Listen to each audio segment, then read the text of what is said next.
What the heck is going on with KTM? What does it mean for GASGAS, Husqvarna, MV Agusta, and their MotoGP project? Let's jump right into it. Welcome back to the Caffeinated Cruiser. My name is JD, and if you guys don't know, I'm a huge KTM fan. My first bike was a KTM Duke 390. My second bike was a Husqvarna Sparkman 701, and every single week I root for Pedro Acosta and Brad Binder on their MotoGP team. That being said, I really want KTM to do well, and I want them to stick around. I think they're a fascinating brand.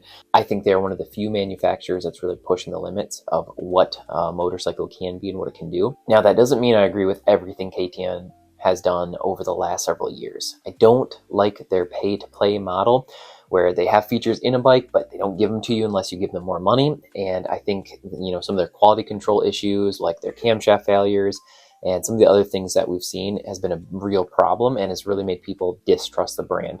So KTM have entered what's called self-administration. It's not the same as bankruptcy, but the simplest way to explain it is that they have a ton of debt. They owe millions and millions and millions of dollars to all kinds of different institutions, and they're trying to figure out a way to actually make a plan to pay them back without going into bankruptcy or closing down KTM altogether. So that being said, KTM owns GASGAS, Husqvarna, 50% of MV Agusta, is partnered with CF Moto. They're in MotoGP. They're world renowned for their dirt bikes and off-road motorcycles. So they are in everything. KTM has become a huge, huge manufacturer. And a lot of times when we talk about a motorcycle brand having financial difficulties, we think of Ducati or Aprilia or one of those other smaller brands, that their real issue was that they didn't sell major quantities of motorcycles.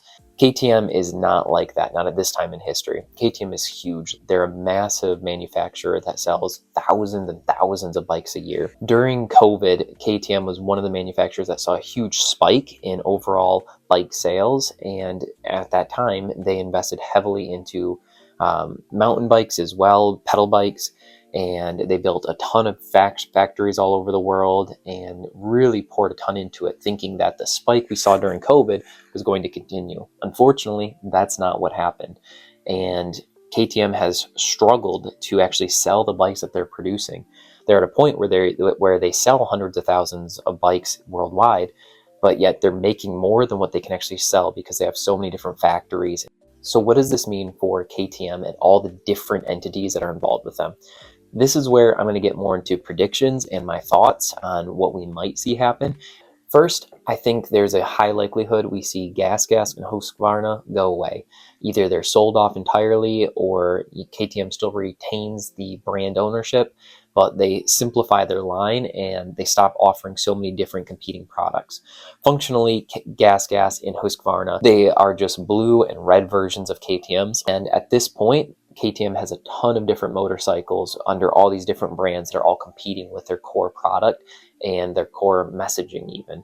And it's hard to run multiple different brands that all claim to essentially do the same thing and still find a way to market each one. So I wouldn't be surprised if we see GASGAS and Husqvarna go away or again be sold off to someone else.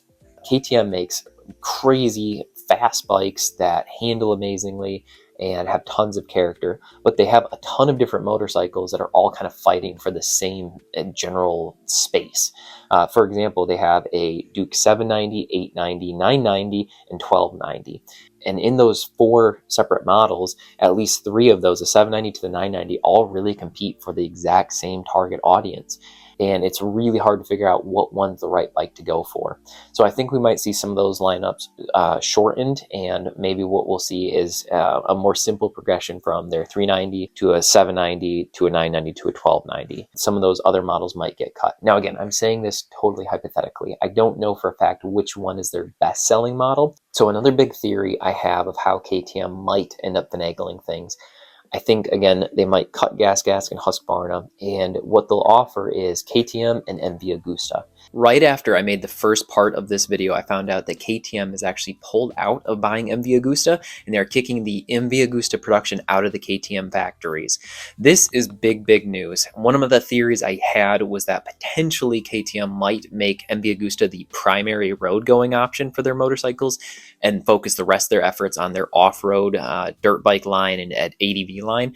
However, this was kind of a far-fetched theory already, and now that we're seeing their KTM has slashed it and said, nope, you are no longer interesting to us, you are no longer helpful, you are dead weight, that is a really, really bad sign. I do believe we are going to see GASGAS and Husqvarna get the same treatment very soon here, and this is a big deal, a very, very big deal. These are two really amazing legacy brands that we might not see in a couple of years. I wouldn't be surprised if MV Agusta goes belly up as well, and I do hope that another brand can come in and maybe buy them at a discounted rate and keep MV Agusta moving, because they're another one of those brands that makes really, really unique bikes, and we need that. We need brands to bring cool, innovative designs to the market.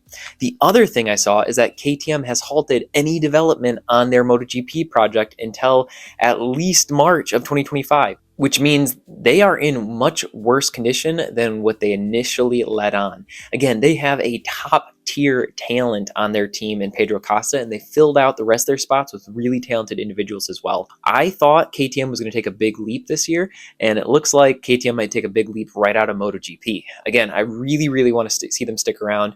I hope someone can come in, whether it's Red Bull or maybe another investor, and really bail them out.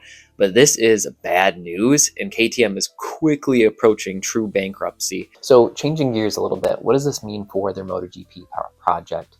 Now, KTM has one of the upcoming superstars in MotoGP, which is Pedro Acosta. They also have Brad Binder with Maverick Vinales and Bastianini, who are going to be riding their second team bikes. They have put a ton of time and money into really strengthening their team and making sure they have some top level talent on those motorcycles so they can find out, can they actually compete? I do not want to see them leaving MotoGP and pulling a Suzuki and just saying at the end of the season, we're out.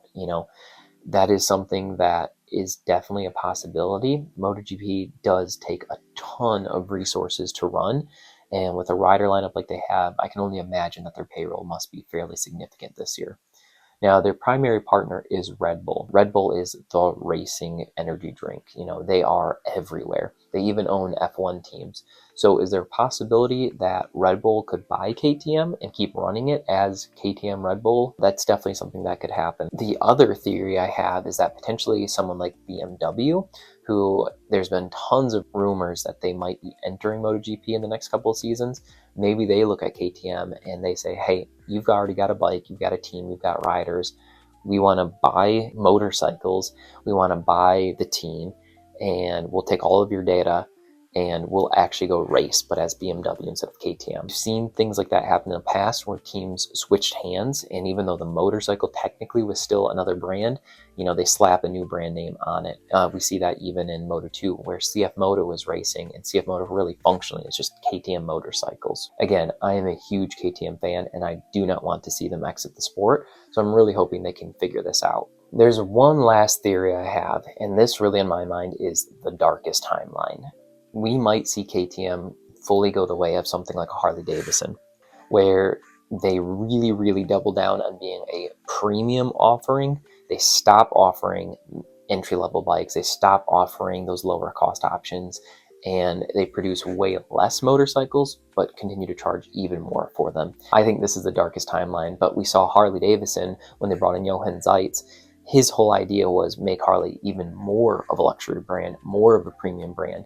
They continue to slash those lower cost options. They continue to inflate their prices to charge more for it. And as they've done that, they've sold less motorcycles year over year, but they're making more of a profit on each one. Now, could we see that happen with KTM? There's definitely a chance we might. And I'm really hoping that's not the way they go. I really do want them to figure out their financial difficulties. I really do want them to be able to restructure to keep the brand around. KTM makes amazing motorcycles that are super inspiring. Even if you don't like how they look, they are still just wild motorcycles, and you can tell that KTM is a fanatical manufacturer that is really trying to make the most incredible motorcycle they can. Even my 2018 Duke 390 was really an awesome bike. It was so much fun, it had so much character, it looked great, it felt premium, and I think there's a lot of other manufacturers that aren't willing to put that much love into those motorcycles. It is a legacy manufacturer that in some way, shape, or form has been around for decades now, and they make amazing motorcycles. Yes, they have their flaws. Yes, they have some issues they could work out. And I really do think if they want to capture the imagination of the general public again, they really do need to address some of their quality control issues and also maybe lesser cost options. to get people back into the brand. So what do I think KTM should do? Honestly, I think they got to let GASGAS go, and probably Husqvarna as well. And that pains me to say that as a Husqvarna 701 fan and an owner at one point, but I really do think there's too many bikes all fighting for the same market share, and I don't think KTM can continue to let their own bikes compete with themselves internally. If it comes down to their MotoGP project running into financial difficulties, I think the best case scenario is they sell the team to Red Bull. They still operate as KTM, but Red Bull is the primary decision maker and the one that foots the bill. I do want to see BMW enter into MotoGP, but I don't want to lose a team to get a new one. I would really like it if they were added to the grid versus just other teams change hands. I want to see KTM stick around, and I hope you do as well.